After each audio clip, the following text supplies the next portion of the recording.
அப்ப இந்த நிலையில் தான் இந்தியாவின் கடற்படை தளபதி இந்த கப்பல் இந்து சமுத்திர பிராந்தியத்துக்கு பிரவேசித்ததும் இந்தியாவின் கடற்படை தளபதி இலங்கைக்கு வந்திருந்தார். இலங்கைக்கு வந்து அவர் இலங்கையின் பிரதமர் ஹரணி அமரசூரியாவையும் சந்தித்து பேசியிருந்தார்.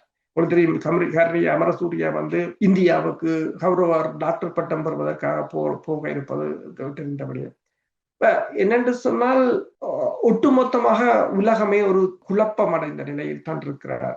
இன்னும் ஒரு சமநிலைக்கு வரவில்லை. நாங்கள் முந்தைய உலக ஒழுங்குக்கு நாங்கள் இனிமேல் திரும்ப போவதில்லை. ஒரு புதிய உலக ஒழுங்கில் தான் நாங்கள் இனிமேல் இருப்போம். ஆனால் அந்த ஒழுங்கு ஒரு உறுதியாக வருவதற்கு எவ்வளவு காலம் எடுக்கும் என்று சொல்ல முடியாது. இப்போது நாங்கள் அந்த நிலையில் இல்லை. அமெரிக்காவின் பாதுகாப்பு செயலாளர் பீட்டர் ஹெசட் கிட்டத்தட்ட 800 ஜெனரல்கள், அமெரிக்காவின் அத்தனை ஜெனரல்களையும் ஒரு கூட்டத்துக்கு அழைத்திருக்கின்றார்.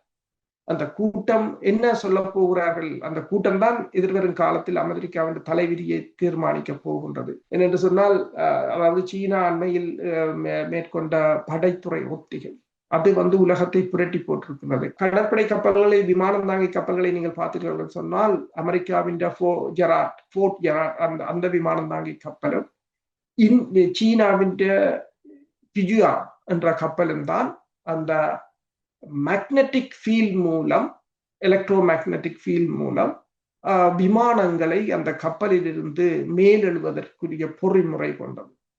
அமெரிக்கா அந்த பொறிமுறையை எட்டுவதற்கு கிட்டத்தட்ட 100க்கும் மேற்பட்ட 100 வருடங்கள் அதுக்கு பணியாற்றியிருந்தது.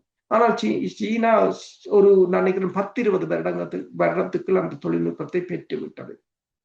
இப்ப இந்தோ பசிபிக் பிராந்தியத்தை பாதுகாக்கிற ஒரு பிரச்சனை அமெரிக்காவுக்கு இருக்கின்றது. அமெரிக்கா தன் வளங்கள் முழுத்திலையும் இந்தோ பசிபிக் பிராந்தியத்துக்கு தான் மாற்றப் போகிறது.